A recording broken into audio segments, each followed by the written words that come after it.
Dunia adaa, ulimwengu shujaa ni moja kati ya maneno ya wahenga haya. Na leo 7 Media tumekutana na dada hapa ambayo kwa namna moja ama nyingine inawezekana usemi huu ukawa unamgusa. Mimi naitwa Mikidadi na hapa ni 7 Media, kutana na simulizi hii ya dada huyu ambaye kwa namna moja ama nyingine inawezeka kugusa pia. Dada, habari? Salama za kwako? Salama kabisa. Jina lako nani na mkazi wako? Kwa majina naitwa Anastasia Cosmas, mzaliwa wa Mwanza, wilaya ya Kwimba. Mimi nina changamoto ambayo nitaielezea hapa. Mimi nilipomaliza darasa la 7 nilikaa nyumbani kama mwaka mmoja. Nikapata mume wa kunioa, nikaolewa. Nilipoolewa na yule mwanaume, babangu akawa hampendi. Mwaka gani? Ilikuwa mwaka 2012. Yule mwanaume akawa hapendwi na babangu pamoja na familia yote. Ikalazimika baba kuniambia nirudi nyumbani niachane na yule mwanaume, na mimi sikutaka kuachana na yule mwanaume sababu nilikuwa naogopa kuitwa msimbe. Ilibidi ning'ang'ane hivyo hivyo. Baadaye nikaja nikashika mimba. Niliposhika mimba sasa nikapigiwa simu na mama ambaye ni mke wa baba, mama wa kambo, kwamba babako ni mgonjwa, unatakiwa uje umuone. Nilienda nyumbani kwenda kumuona babangu. Nikamkuta baba ni mzima na wala sio mgonjwa. Japo ana matatizo yake ya kiafya, lakini alikuwa haumwi hiyo siku. Nilikaa nyumbani kama muda wa wiki 3. Kwa baadaye nikarudi tena kwa yule mwanaume. Niliporudi kwa yule mwanaume, baba akaendelea kunipigia simu akitaka kwamba nirudi nyumbani. Na kweli ilibidi niondoke kwa yule mwanaume, nikarudi nyumbani. Nilipokaa nyumbani pale, Ina maana wazazi walikuwa wanasema wanakuambia urudi nyumbani kwa maana ya kwamba umeolewa kwa umri mdogo, ama hawakupendezwa na huyo mwanaume? Sio kwamba kwa umri mdogo, yani yule mwanaume hawakupendezwa naye.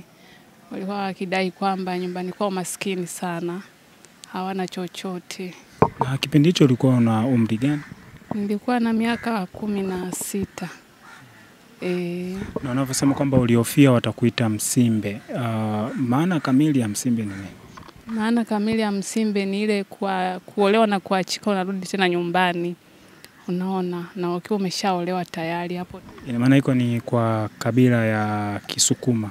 Hiyo ni kwa kabila ya Kisukuma.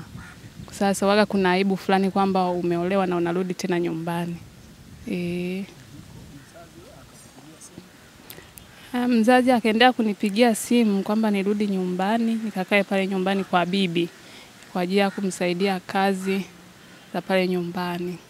Kweli ilifikia hatua nikachukua yale maamuzi, nikaenda nyumbani, nikakaa na bibi. Lakini ikafikia hatua tena wenyewe wakajadili, baba na bibi, kwamba waniambie nimuite yule mwanaume tuje tuishi wote pale nyumbani kwa ajili ya kulea ile mimba. Nikamuita, akakubali, akaja tukakaa wote. Kweli niliendelea kukaa naye pale nyumbani mpaka nikajifungua. Nilipojifungua mtoto amefikisha kama miezi 3. Changamoto zikaanza. Baba akawa anamwambia bibi amfukuze yule mwanaume aondoke. Unaona. Bibi akaongea na makaka zangu mimi. Wale makaka wakampiga na kumfukuza. Sasa walipomfukuza, kwa vile mimi yule mwanaume hatukugombana, ikabidi nimfuate. Tukaondoka wote. Tukaenda kuishi kwa ndugu yake.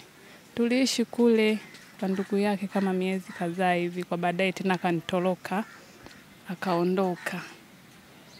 Sikujua ameenda wapi. Nienda kukaa pale kwa ndugu yake. Baadaye nikaja nikaambiwa na watu kwamba yupo sehemu fulani. Nikampigia simu, tukaongea naye, akanitumia nauli na akanitafutia na mtu wa kunipeleka kule alipokuwa. Ina maana alikuwa mbali na kijiji ambacho nyewe mlikuwa mnaishi? Ilikuwa mbali kidogo. Ila ni Mwanza hiyo hiyo? Hapana, sio Mwanza. Ni mkoa gani? Mwanza ilikuwa mkoa, sio ni mkoa gani kweli, sehemu za Masumve. Masumve. Huko. Sasa tulienda kuishi kule. Tulipoishi kwa baadaye tena akanitoroka. Akaondoka kaenda tena sehemu nyingine. Sasa alipotoroka zile changamoto, kodi ya nyumba, chakula, na nilikuwa na mtoto mdogo mwaka mmoja ambaye ni mtoto wake.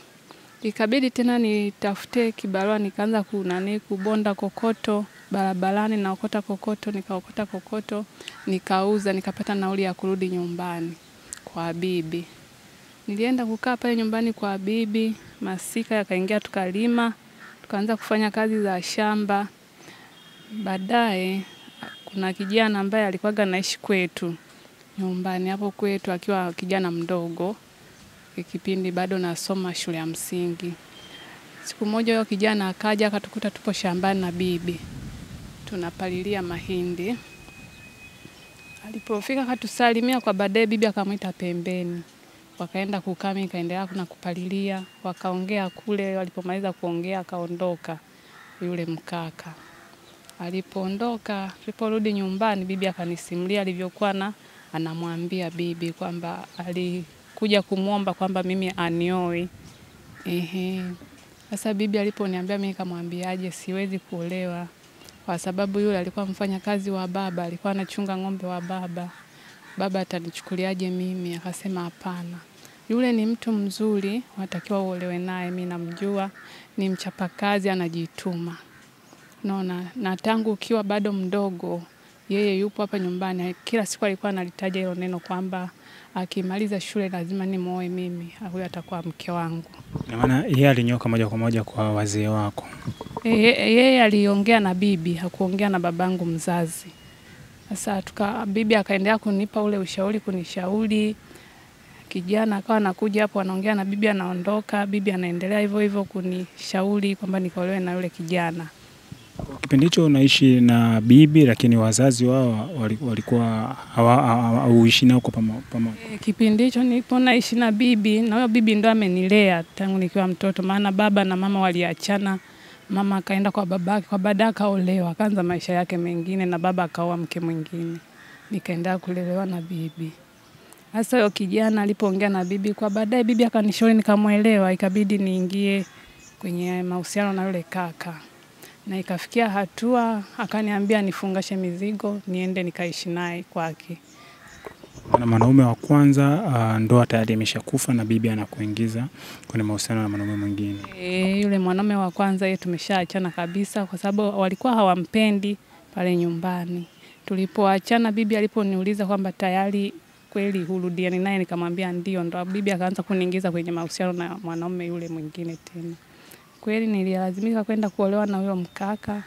Nikakaa naye, na baba alipopelekewa taarifa kwamba mwanao ameshaolewa na fulani, baba alisema kwamba hilo swala siwezi kulichukulia maana sana, kwa sababu hilo swala limeingiliwa na mamangu mzazi. Kwa hiyo taarifa imetoka kwa mamangu mzazi, na ndio maana binti yangu ameenda kuolewa na huyo. Mimi cha kufanya pale, huyo kijana anipe tu mahali. Akamwomba mahali, na mahali yenyewe alimwomba kiasi kidogo, kwamba siwezi kutosa hela kubwa sana au kwamba unipe ng'ombe.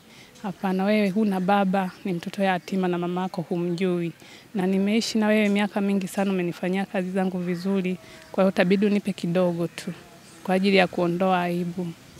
Kweli yule kijana akampa babangu ile hela, tukaendelea kuishi. Na yule mkaka kumbe alikuwa ameshaachana na mke mwingine. Kwa baadaye tena wakarudisha mawasiliano, wakarudiana. Waliporudiana sasa mimi akanitenga tena. Ikabidi nirudi nyumbani kwa bibi. Niliporudi walikaa na yule mwanamke tena kama miezi kadhaa hivi, wakaachana. Ikabidi anifuate tena nyumbani kwa bibi, akaongea na bibi, tukaondoka. Kaenda kuishi. Niliporudi tena yule mwanamke akarudi. Ikabidi tena nirudi nyumbani. Niliporudi nyumbani, bibi akanishauri nenda tu kaishi, kwa vile wewe mwanamke umeshamkuta, japo walitengana kidogo, nenda uishi hivyo hivyo. Unaona. Kweli nienda kuishi na yule mwanaume. Tukaishi kama miaka 5 hivi bila kuzaa naye. Baadaye ndo nikabeba mimba ya huyo mkaka. Tukakosana, ugomvi ukaendelea. Nikarudi tena nyumbani kwa bibi nikiwa na mimba ya miezi 4. Nililea mimba pale nyumbani hadi nikajifungua. Nilipojifungua yule mkaka tena kanifuata kunirudisha kwake. Kaenda kuishi naye. Ugomvi ukaendelea hivyo hivyo. Lakini nilipojifungua kidogo nilipatwa na changamoto ya kiafya. Nilijifunguaga 2017 mwezi wa pili tarehe 25. Nilikaa hiyo tarehe 25, tarehe 26, tarehe 27 nikaanza kuumwa na kichwa katikati ya utosi pamoja na kiuno na magoti. Sasa mimi sikuchukulia maana sana, nilijua tu labda ni uchovu wa uzazi. Nikaendelea kukaa hivyo, lakini hali ikawa inaendelea kunitia mashaka, kunichanganya. Nikatafuta dawa za kienyeji, nikaitengenezea, nikaogaoga, kwa baadaye yale maumivu yakaisha. Nikaendelea kunyonyesha ule mtoto. Alipofikisha miaka 5 nikawa naumwa sasa. Usiku nikiingia kulala, mguu wa kushoto kwa unaniuma pamoja na kiuno na tumbo. Chini ya tumbo lilikuwa linauma. Saa 11 ikifika tumbo linaniuma, baadaye linapoa.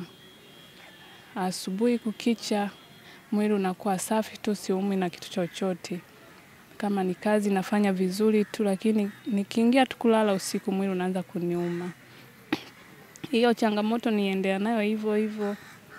Maana naota ndoto kwamba nang'atwa na nyoka, mguu wa kushoto nyoka ananigonga mweusi. Napiga makelele nalia, naamka nikiangalia sioni kitu. Nikilala tu tena nyoka anakuja anagonga katikati ya utosi. Hiyo changamoto niendea nayo hivyo hivyo. Kila nikimwelezea mume wangu hakutaka kunisikiliza. Akawa ananiambia kwamba nimekuwa na kiburi. Namfanyia tu makusudi kiburi eti kwamba natoka nje ya ndoa. Nimepata mwanaume mwingine ndio maana namfanyia hivyo. Kwa mfano labda akihitaji tendo la ndoa usiku, kwamba anahitaji tukutane kimwili. Akiniambia tu hivyo mimi nasikia kiuno kama vile kimekatwa na kitu, yani nasikia kiuno kinalia, mifupa kama vile imevunjika. Nashindwa kugeuka, nashindwa kufanya chochote. Sasa yule mwanaume akawa anachukia kwamba namfanyia makusudi. Akawa ananifukuza na kunipiga sana. Anitoa kitandani anitupia chini. Unaona. Kwa baadaye siku moja akanitamkia neno kwamba kwa vile umeshaamua kutoka nje ya ndoa, umekuwa na mabwana wengine, mimi hunitaki tena. Mimi ipo siku nitakuua. Nitakuchoma na kisu ufe, nikuweke uvunguni mwa kitanda niondoke. Na babako hataniona. Sasa aliponitamkia hivyo na mimi nikampigia babangu simu, nikamwelezea, nilipomwelezea akaniambia njoo nyumbani. Yeye alikwambia kwamba atakuua, kwa maana kwamba sababu hasa ni kwamba kila ambapo akitaka kushiriki na wewe tendo, wewe ndo unajisikia vibaya, si ndio? Kwa kadhani kwamba wewe unachepuka. Ndio, alipotamka hivyo kwamba ataniua ni kwa sababu ya ile kutaka tu kwamba mimi ashiriki na mimi. Mwili naanza kujisikia vibaya, kiuno kinaniuma, nashindwa kugeuka, yani kama uti wa mgongo umekatika. Nasikia mifupa inalia. Sasa nikimwelezea kwamba naumwa, ananiuliza umeanza lini? Sasa hivi. Sasa yeye anachukulia kwamba natoka nje ya ndoa namfanyia makusudi. Ndio akanitamkia hilo neno la kwamba ataniua. Nikarudi nyumbani. Sikwenda moja kwa moja kwa bibi, nilienda moja kwa moja kwa babangu mzazi, sababu nilijua nikienda kwa bibi atanifuata tena. Nilienda kukaa kwa baba miezi kama 3, lakini yeye akawa anaenda kwa bibi kule kumuomba radhi, kumuomba msamaha kulingana alivyonitamkia, maana mimi nilifikaga nikamwelezea baba alivyonitukana, alinitukania wazazi wangu matusi makubwa makubwa. Sasa bibi akamwambia hii kesi mimi siwezi kwa vile upo kwa babake, itabidi uende moja kwa moja mpaka huko. Huyo ni mke wako, umeshazaa naye tayari, kaongea na babake. Kweli akaja, akafikia dukani kwa baba, wakaongea kule. Baba naye akamwambia mimi siwezi kuwaingilia ndoa yenu. Mnajuana nyie wenyewe kwa sababu hamwanzi huo gomvi, ni wa kila siku. Mnafukuzana, mnaachana na mnarudiana. Kaongea na mke wako. Akaja nyumbani, akafika, tukaongea, na mimi sikutaka kurudi kwake sasa. Nikamwambia mimi nimechoka. Akasema basi naomba unipige hata faini yeyote ile, unipe faini niweze kuwalipa wazazi ili tuweze kuondoka. Nikamsubiri baba akatoka dukani, nikamwelezea, anasema eti bora nimpe faini ili aweze kulipa tuondoke. Baba akasema hiyo faini kama mmekubaliana kwamba atoe faini, atatoa, lakini mimi sitaki uishi kwa yule mwanaume. Yule mwanaume simpendi. Nilikubali uolewe naye kwa sababu mamangu mzazi ndo alifanya hivyo kwamba ukaolewe na huyo kijana. Ila kwa sababu mmeshazaa tayari, natakiwa urudi nyumbani, uachane na huyo mwanaume. Naona. Sasa mimi sikuchukulia maana sana wala sikufikiria mengi. Kweli yule mwanaume nikaamua kuachana naye, nikakaa nyumbani kwa baba. Kwa baadaye bibi akawa anapiga simu, anahitaji nirudi kwake kwa ajili ya kumsaidia kazi pale nyumbani. Nikaondoka nikaenda kwa bibi. Masika yalipofika tukaendelea na kilimo. Nalima hivyo na ugonjwa nao ndo nazidi kwenda hivyo. Maana homa ilikuwa bado inaendelea. Homa ikawa inaendelea kupanda hivyo. Mwisho ikafikia hatua hata kama nimeenda shamba nashindwa kutembea. Yaani mpaka wanifuate waje wanipakize kwenye baskeli wanipeleke nyumbani. Na ulijaribu kwenda hospitali kuweza kuangalia zaidi, kuchunguza zaidi juu ya swala la afya yako? Hospitali kipindi nipo naishi nyumbani kwa bibi sikwenda. Nilienda kwa waganga, nikaenda kwa waganga natumia dawa kidogo nakaa napata unafuu.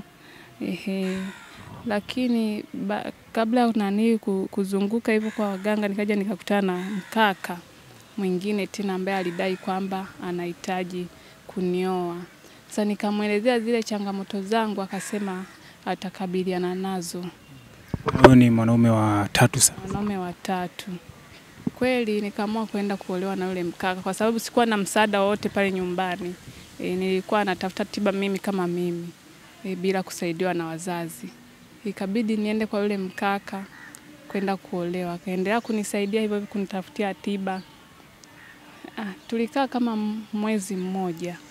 Homa ikazidi, nikashindwa kutembea, nikawa natambaa kwa baadaye nikashindwa hata kutambaa, nikawa mtu wa ndani, kulala tu kitandani na kugeuzwa hivyo. Nikihitaji haja kubwa, anakuja ananibeba yule mwanaume ananiweka tenga kwenye kindoo, najisaidia na nisafisha na nirudisha kitandani. Huku wakiendelea kunipeleka hospitalini nafanywa vipimo, wakipima wanasema ni madonda ya tumbo yaliyokomaa na UTI sugu, mara wanasema ugonjwa hatuoni, hauonekani. Hamna homa. Kwa waganga wa kienyeji ambao ulikuwa unawazunguka, wao majibu yao yalikuwa ni yapi? Kwa waganga wa kienyeji ambao tulikuwa tunapita wenyewe wakiangalia wanasema hiyo homa ni ya kutupiwa.